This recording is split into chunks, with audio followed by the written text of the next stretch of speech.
What's up, guys? Back at it with another video. So if you're new to this channel, my name is Kit. I do tattoos. This is my tattoo studio. I normally do videos on like my process of tattoos, how I do tattoos, day in the life of a tattoo artist kind of videos. So if you're new to the channel, please don't forget to subscribe. But yeah, today I'm gonna be doing a different style of video. Today I'm gonna actually be judging and critiquing my old tattoos. So I've seen a lot of critiquing videos of like tattoo artists critiquing other tattoo artists. I'm fairly new to tattooing again, but I haven't been tattooing consistently for this long, but I did used to do a lot of tattoos back then when I was like 15 or so, which was 15 years ago. I definitely feel comfortable judging and critiquing my old tattoos. Not so comfortable critiquing other people's tattoos or their work. So what better than to critique my own work? I'm gonna be roasting myself a little bit on this, but hey, I've gotten better throughout the years. At least I've gotten better and haven't stuck the same or gotten worse. So, but yeah, man, enough said. Let's get to it. All right, first tattoo we got here. It's the money rose I did on myself. Yeah, man, I mean, wow, I'm looking at the 15-year-old one. I just covered this up. The last video I posted, it was me covering this tattoo up, and the lines are blown out. Wow. The lines are blown out, you can't even tell. It looks like a cabbage. Yeah, man, I mean, this is a very common tattoo, and I've seen people do great, do this tattoo really good. I mean, you gotta think, I was 15 years old, doing it on myself. Very illegible, not a lot of detail. The detail that was there's gone. So this is a good kind of reminder of like, look, hey man, look how tattoos look in 10, 15 years. That's why I think now I try to do more techniques and stuff that I've seen from other people to make tattoos last. Like, all tattoos are gonna look blurry, 20, 30 years down the line, but you still want them somewhat legible, right? That's why there's a lot of debate between like the fine line stuff, fine line tattoos, and like traditional style tattoos. It's like, what lasts? Bold will hold.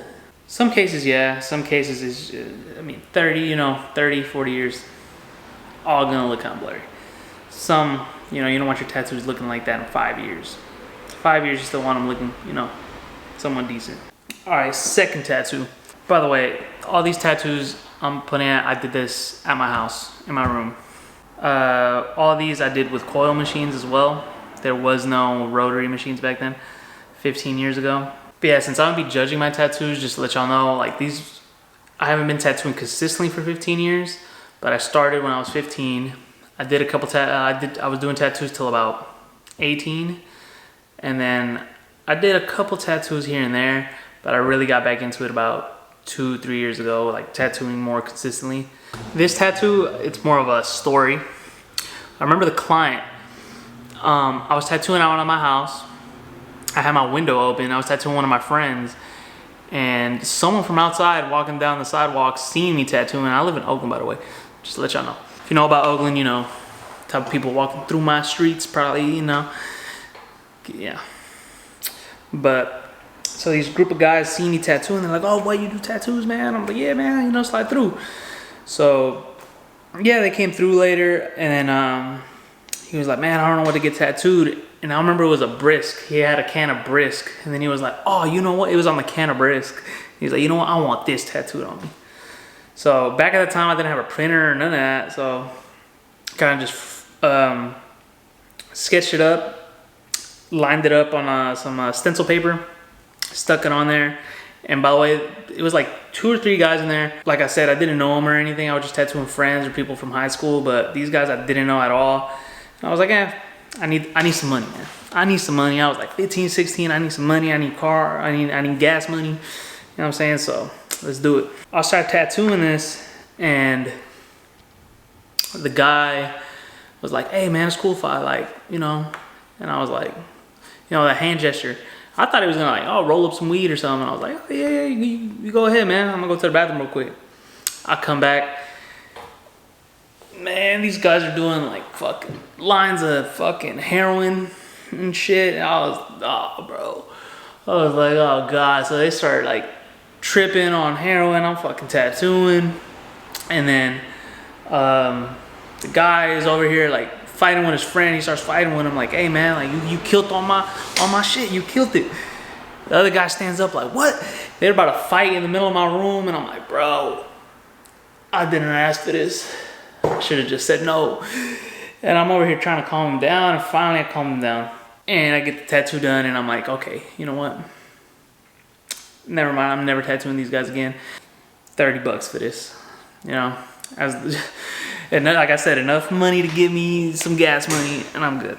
At the time, I mean, $5 will get you a long way. But yeah, man, this tattoo, the lines are very inconsistent. At the time, I think I had just got a better machine. I was using like some cheap Chinese, like knockoff coil machines, like a whole tattoo kit. I think at this point, I only used that for like a couple months. But yeah, I realized I needed better machines. So, but the lines are very inconsistent. I don't want to blame the machine.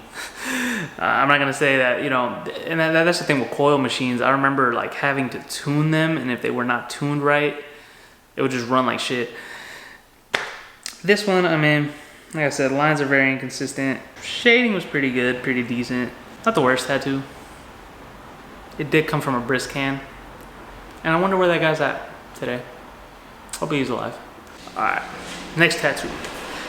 This is a rose. I remember this one I did on a classmate in high school.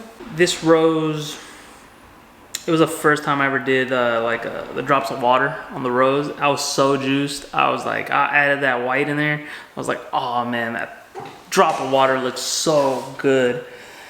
And it's like, it's decent. Like I said, the lines are a little inconsistent. And the background, I didn't know what to do with the background. I was just like, hey, I'm gonna just do like a little design kind of flow thing. And I mean, it came out decent. At the time, I didn't even know about gray washes. So this stuff was kind of just like lightly shading pure black. I mean, once this was like a somewhat healed tattoo. So I mean, but I'm pretty sure it looks like a blur now. Like, there's a couple blowouts on the lines. Yeah, like with roses nowadays, I don't really, like when I try to do more realistic roses, I don't know if you guys have seen my past videos or seen my work, but I definitely try not to outline as much, just to create a more realistic look. So yeah, all the outlines in this, I wouldn't do that nowadays. Yeah, next one. This, I don't know what to call this. I think this is like a smile now, cry later type of deal. But God, that's like, this is rough. Yeah, I don't think I used gray wash on this. This one, straight black, trying to create some shades with it. The shading is really inconsistent. Lines are, man, this is rough. This is rough. I'm sorry, whoever I did this on. I don't even remember. I mean, the nose is all janky. I mean, that's one thing too, man. I didn't, at the time, there was no like stencil printer like I got now that I could make copies. It was kind of like, I traced it on a piece of paper, and if I stenciled it on there, I mean, to make another stencil, I would have to trace it over again. And it's like one side of the teeth, you can see individual teeth, the other side is solid. Yeah, man, this is rough. Practice skin was hard to come by back in the day too. So before you start like, hey, why didn't you practice on practice skin first? Hey, man, it was either apples, oranges, or like pigskin to practice on. Like actual pigskin. So, yeah, practice skin wasn't like readily available, and I was 15, man. I didn't have a debit or a credit card to order stuff online. So sadly, some people paid the price for that. And literally paid the price, because I think I for sure got paid for this. Probably like $50, but yeah, look at that teardrop. Look at that teardrop on the side, man. Oh, that's bad.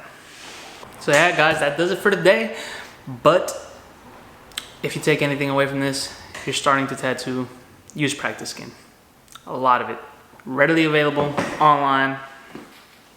Just do it.